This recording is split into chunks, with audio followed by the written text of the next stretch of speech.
The story of Robbie Mannheim, referred to by the pseudonym Roland Doe to protect his identity, is one of the most chilling and mysterious cases of alleged demonic possession. It unfolded in the late 1940s, involving a young boy from a Lutheran family in Maryland. The events began after the death of Robbie's beloved Aunt Harriet, who had introduced him to the spiritualist practice of using a Ouija board. Robbie, devastated by her passing, reportedly attempted to use the board to contact her, unknowingly inviting something sinister into his life. The haunting began with small, inexplicable phenomena in the family home. Scratching and tapping sounds echoed through the walls at night, initially dismissed as rodents. However, the noises grew louder and more deliberate, following Robbie from room to room. Household objects moved on their own vases, slid across tables, furniture tipped over, and items were thrown across the room without any visible force. These disturbances escalated to the point where family members feared they were no longer dealing with a natural or mechanical cause. Robbie himself became the epicenter of the strange events. He started experiencing violent fits where his body would convulse uncontrollably. Deep scratches, welts, and bruises appeared on his skin without any apparent cause. Some marks seemed to form words or symbols, such as the word hell, which terrified his family. Robbie's personality changed drastically. He would scream obscenities in voices that seemed beyond his years and emit guttural growls that didn't sound human. He displayed knowledge of things he could not have known and spoke fluently in languages, including Latin, which he had never studied. The family turned to their Lutheran minister for help, but his prayers and blessings did little to abate the phenomena. Seeking further assistance, the family consulted Catholic priests. After conducting an investigation into Robbie's case, including interviewing witnesses and observing his behavior, the Catholic Church authorized an exorcism. The exorcisms, led primarily by Father William Bowdern with assistance from Father Walter Halloran and others, were intense and harrowing.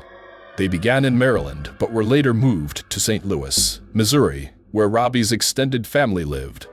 Sessions were held in secrecy, often in hospitals or private homes. Witnesses reported that during the rituals, Robbie would growl and scream, his body thrashing violently. He spat at the priests, cursed them, and mocked their prayers. Objects in the room, such as crucifixes and holy water, were said to move or fly without explanation. During one particularly terrifying session, a deep, guttural voice emanated from Robbie, declaring itself as a demonic presence. The priests worked tirelessly, reciting prayers of exorcism and calling upon the name of Christ to expel the entity.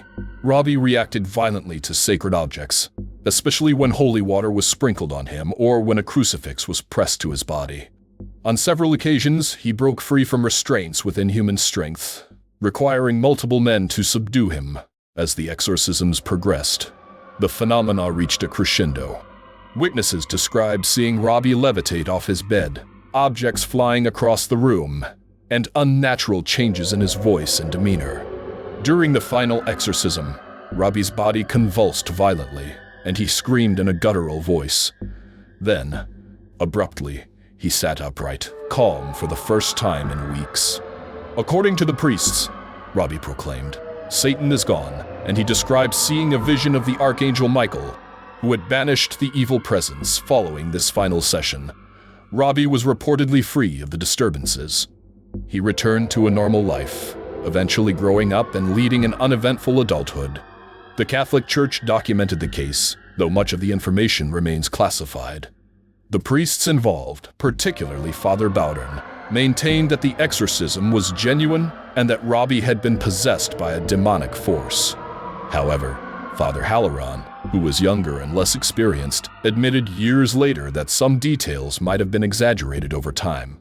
Skeptics argue that Robbie's symptoms could have been the result of psychological or neurological conditions, possibly compounded by his grief over his aunt's death.